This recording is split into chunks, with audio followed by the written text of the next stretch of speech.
Hello बाबू, यहाँ सारणी दिया हुआ है जिसमें लिखा है संख्याएं, अभाज्य गुणनखंड, घन संख्या और फिर अभाज्य गुणनखंड। इसे समझने के लिए दो चार उदाहरण देती हूँ।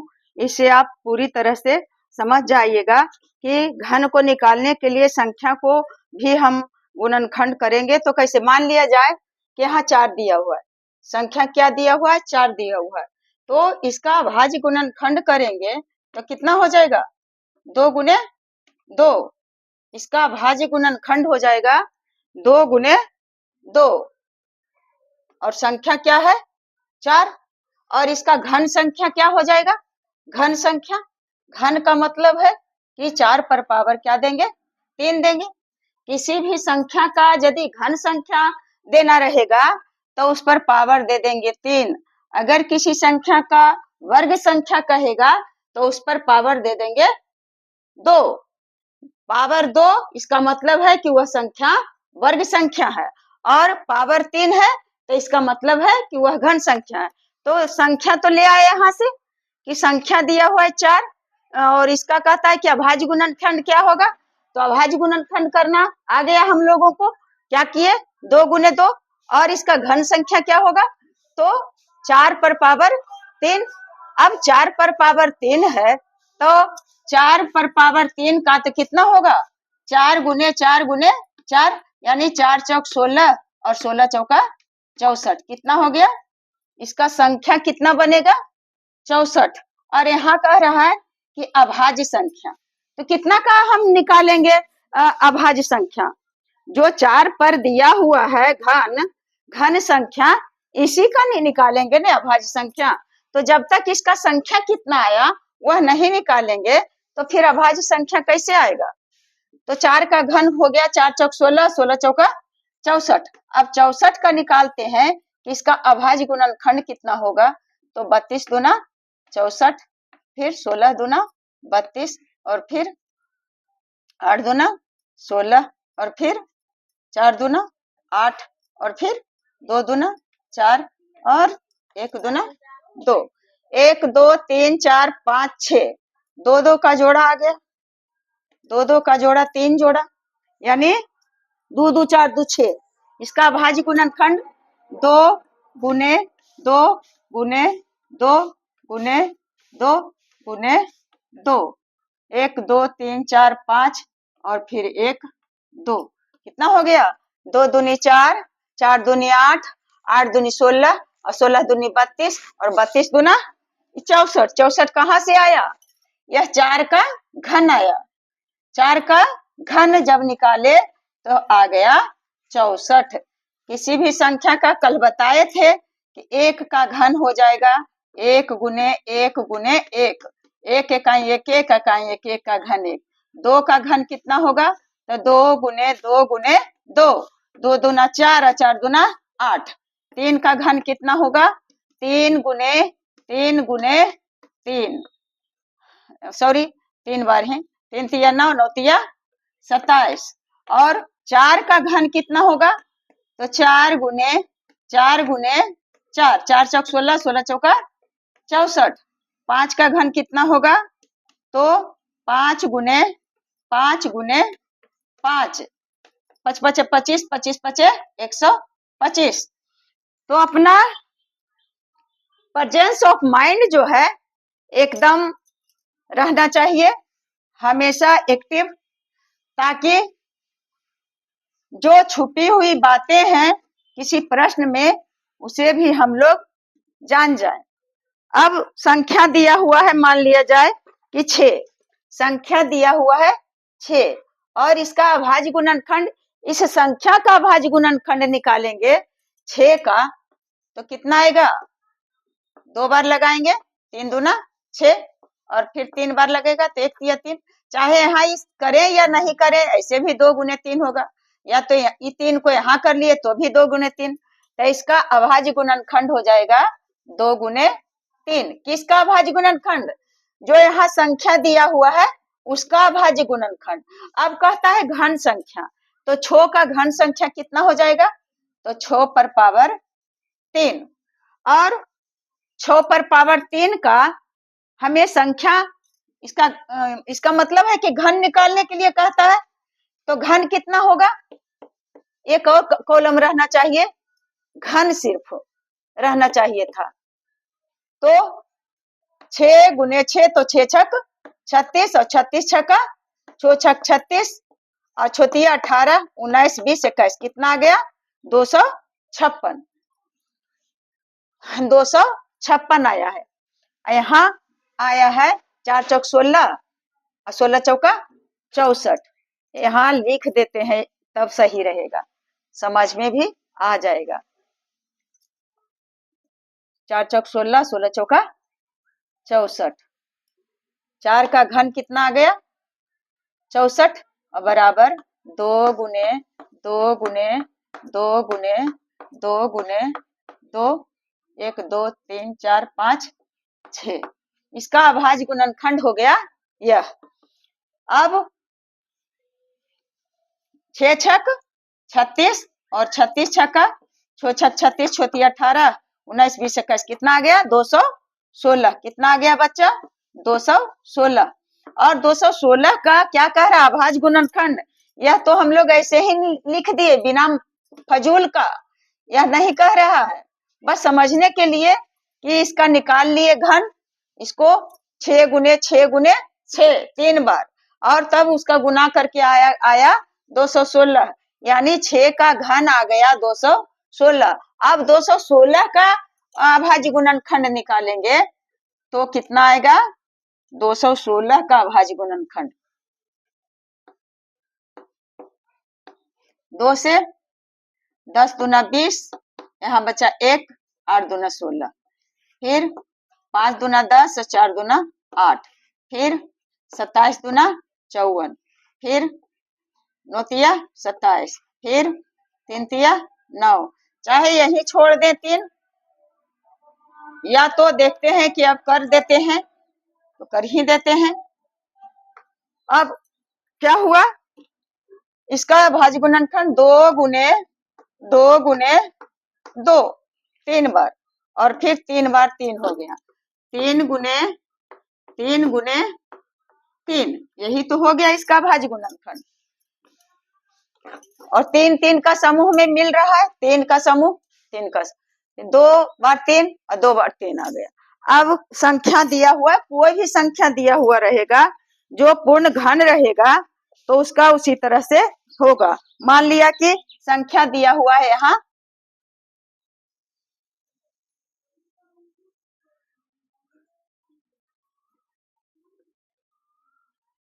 संख्या दिया हुआ है 8 बच्चा, और 8 जो संख्या दिया हुआ है इसका गुणनखंड निकालेंगे 8 का, तो 4 दूने 8 और 2 दूने 4, कितना आ गया इसका गुणनखंड 2 गुने 2 गुने 2, यानी 2 दूना 4 और 4 दूना 8।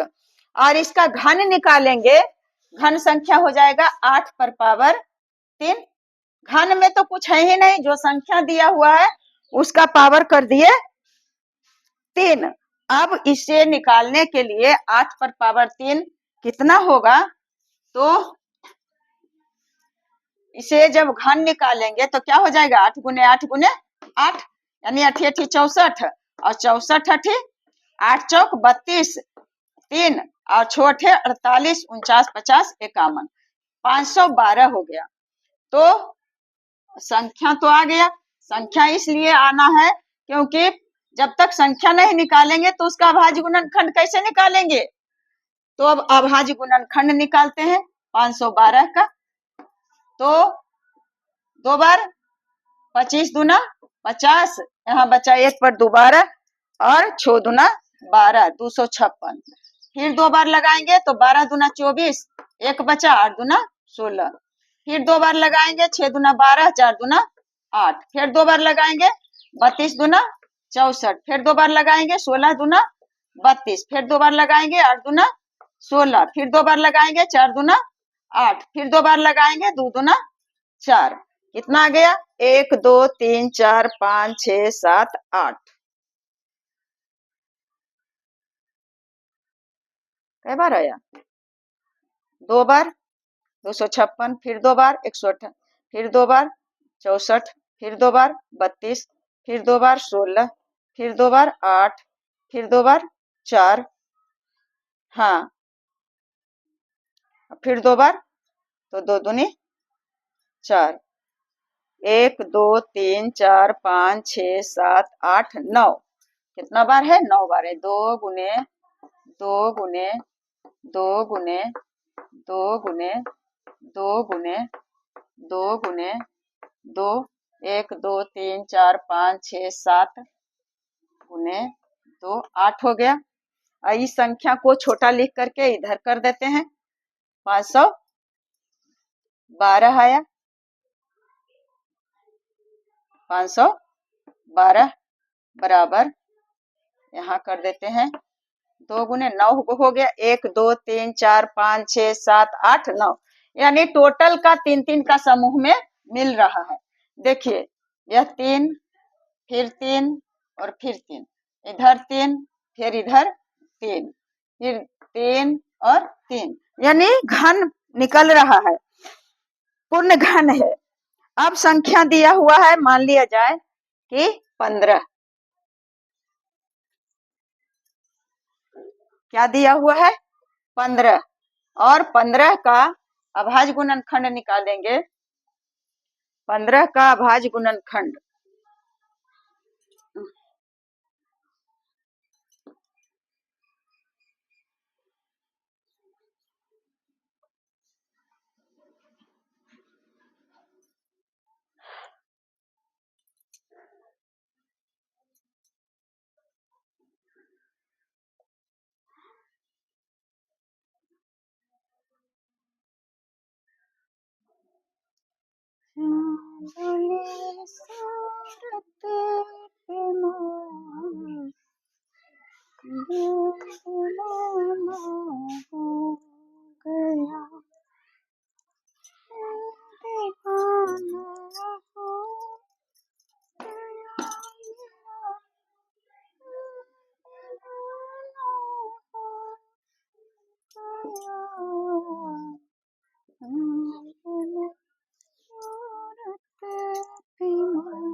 अब दिया हुआ है 15, तो 15 का अभाज्य गुणनखंड निकालेंगे। 2 से तो नहीं कटेगा, 3 से कटेगा। 5 तिया 15, तो 3 गुने 5 हो गया। क्या हो गया? 3 गुने 5। तो अभाज्य गुणनखंड अब करना कुछ नहीं है, जहां रहेगा जरूरत कर देंगे तुरंत। अब कह रहा है कि संख्या का घन संख्या, तो 15 संख्या है, तो इनका घन संख्या क्या हो जाएगा? पावर 3 हो गया। अब 15 गुने 15 और गुने 15, तो कितना आएगा? 15 15 225 लगता आता है। 15 5 75 और 15 इकाई 15, 5 7 5 12, 1 1 2, हाँ, 15 15 225, और एक 15 भी और बच रहा है, तो 225 में फिर 15 से कर देंगे, तो 5 5 25, और 5 दूनी 10 2 12, और 5 दूनी 10 और 1 11, और 5 इकाई 5, 2 इकाई 2, 2 इकाई 2, और 5 5 2 7, 2 1 3, और 2 1 3, कितना आ गया? 33 75 आ गया। 33 75। अब इसका अभाज्य गुणनखंड करते हैं। इसका अभाज्य गुणनखंड करते हैं तो देखते हैं कि कितना आता है। छोटा छोटा लिखते हैं, अटेगा कि नहीं अटेगा, और ऊपर से करके लिखते हैं। 3 3 7 5। अब देखते हैं, सबसे छोटी संख्या अभाज्य गुणनखंड है 3, तो 3 से कटता है कि नहीं, तो ना 7 5 12, और 12 3 15, 15 3 18, कट जाएगा 3 से, क्योंकि 18 है या 3 6 18 कटता है। तो 3 इकाई 3 3 इकाई 3 3 दूना 6, यहाँ बचा 1, और 3 5 15, फिर 5 2 7, और 7 और 11 और 7 18, क्या है? अब फिर 3 से कटेगा, तो 3 तिया 9, 3 तिया 9, 9 2 11, 2 पर 2 22, 3 7 21, फिर 3 5 15। अब 7 5 12, 12 3 15, फिर कटेगा 3 से। जोड़ करके देख लेते हैं, तो 3 इकाई 3 है, 3 दूना 6, 3 पचे 15। अब 5 दू 7 1 8 नहीं कटेगा 3 से, तो इसके बाद संख्या है 5, 5 से कटेगा क्योंकि 5 दूना 10, यहाँ बच गया 2 और 5 बचे 25, और फिर 5 से 5 बचे 25, और फिर 5 से 5 बचे 1 बचे 5, तो 3 3 का फिर आ गया झमेला, 3 बार 3 और 3 बार 3। तो इसका गुणनखंड यहाँ लिख देते हैं, रहने देते हैं। क्या हो गया? बराबर 3 गुने 3 गुने 3 गुने 5 गुने 5 गुने 5 बन गया।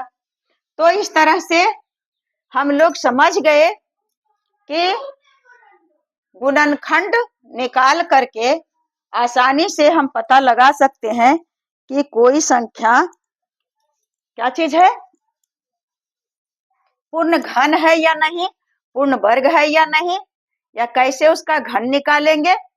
अभी घनमूल पर हम लोग नहीं गए हैं क्योंकि घन के बारे में ही इतने बात जान गए हैं बच्चा, यह कम नहीं है।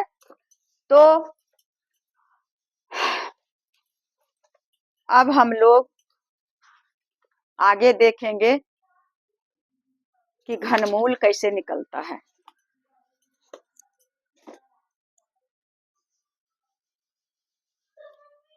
तो बच्चे इतना एक एक बिंदु को घिस पीट करके मैं बताती हूँ, इसलिए कि आप लोग समझने में आपको कोई परेशानी नहीं हो, परंतु देखने का तो काम आपका है, समझने का माइंड लगाना आपका काम है। मुझे तो जो आता है टूटी फूटी भाषा में हिंदी अंग्रेजी मिला करके बता देती हूँ, लेकिन आप लोग समझदार हैं, हिंदी को भी इंग्लिश बना सकते हैं और इंग्लिश में ही समझ सकते हैं, या तो अंग्रेजी को सिर्फ हिंदी बना करके मिली जुली भाषा है उसको एकदम एकत्रित करके आप समझ सकते हैं। तो बच्चे अब हम लोग घनमूल के बारे में पढ़ेंगे, जो भी बातें जानना था घन के बारे में हम लोग जान गए हैं, और आप लोगों से आग्रह है, निवेदन है, अनुरोध है, रिक्वेस्ट है कि आप लोग वीडियो को देखें, लाइक करें, शेयर करें, और